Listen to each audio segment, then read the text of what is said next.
This is the best of the week on Relevant Radio. Let's go to Emily from Ashburn, Virginia. Are you with us? I have 9 children, and my husband is committed to Catholic education. And, I mean, I am too. But I also get frustrated because of the fact that, you know, most people that attend private school, it's a matter of resources, you know? Yeah. I feel like I'm competing above my weight grade with, like, all these helicopter parents, you know? I will encourage you. Definitely, I will encourage you. Now, do you homeschool or not? Oh, I want to homeschool. I'm pro homeschooling. I mean, it makes more sense logistically. But my husband wants to do, you know, diocesan private Catholic school, which is like, fine, great. What I would do, if you and your husband together, I would kind of have regular meetings with the kids about what they're learning. Now, I will give you a word of encouragement. I have a theory that artificial birth control created a situation in which children are actually more neglected than the children in large families. Because, you see, I'm glad you called in because this is something I really want to share. I was the youngest of 7. And my parents were not helicopter parents by any means, especially by the time I got around. You know, the idea, I call it Scarlett O'Hara syndrome. I don't know if you've seen Gone with the Wind, but the scene in which Scarlett O'Hara lifts a potato she's just dug out of the ground and says, "I swear as God is my witness, I will never be hungry again." People came back from the war and the Depression, and they weren't going to put their kids through what they'd been through. We're going to limit the size of our family, have a couple kids, and really give them everything we didn't have.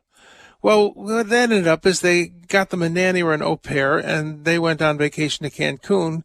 And the children, you know, I think in many cases, the smaller family ended up with neglected children who just so much need our attention, which is why kids now in this second or third generation of neglected children of small families, "Mom, I'm secretly a woman," or "I'm secretly I feel for you.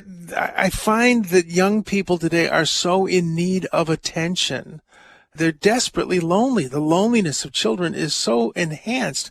You got 9 kids. How old is your oldest? 16. How old is it, a girl or a boy? I have a boy that's 16. And how old is the oldest girl? 15. Okay. And how old is the youngest? He's 5 months. I was raised as much by my older brothers and sisters as I was by my parents. My sister Nancy was a second mother. I have a theory that if you have 3 kids, that's as much chaos as you can notice. And the kids, your children will not be neglected. They will have your love, your husband's love, and the yelling and the critiquing and the slapping upside the head of their older siblings, will they not? And I know it's a lie. Like, I know it's just... It's a total lie. Yeah, their kids are going to live their life off handheld computers and smartphones and whatever gizmo comes around next, and they're going to be lonely. Your kids are going to know how to relate to large numbers of people and hold their own. You know, they will be disciplined regularly by, "Ma said you can't do that," you know, that kind of thing. So I encourage you, you know, enjoy. I mean... That's right. You That's know, what we're supposed to do. That was the whole Christmas, is joy. I am the youngest of 7, and believe me, I got slapped upside the head, not by my parents, but by my brothers and sisters, and I needed it. My parents never needed to discipline us physically. They knew we had siblings. So I can still remember my sister Paula whacking me over the head with her little plastic purse. This is an investment in the future. You know, that psalm, I always wondered about it. "May your children be like olive plants around your table." What? You're calling my kids potted plants? What does that mean, olive plants around your table? An olive tree does not yield any fruit for the first 15 years, and you don't really get a harvest for the first 30 years, as I've heard. You're not going to get anything out of those kids till they're 15, and then they may actually say hello to you and acknowledge your existence. It's when they're 30. I feel so sorry for these people with 2 children.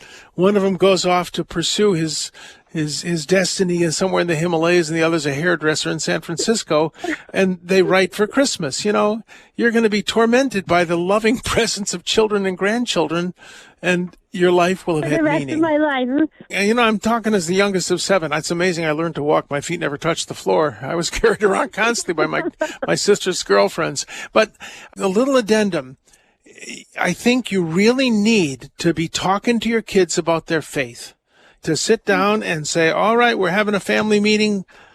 What are you learning in religion class? One by one. And not to critique what they're learning, just so that you're part of the conversation. The one thing we had, when I was pastoring, we had a religion class, but communion was homeschool because it got the parents involved in a conversation with their children about their faith.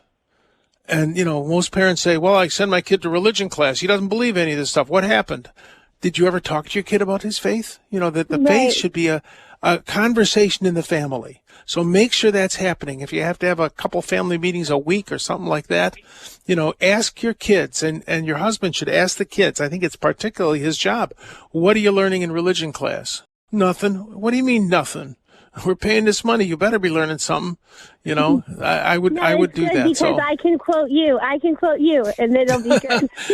Well, careful. Take what I say with a grain of salt. No, only good. I'd only mean that. Only good. All right. I'm kidding you. Being the youngest of 7, this is something that is dear to my heart. So God bless you, Emily. God bless all of you. And I hope your new year is unfolding beautifully. So far, mine is. I'm going to take a nap shortly. You can join me and listen on the Relevant Radio app to Father Simon Says live each weekday at 1 o'clock Central. And thanks for listening.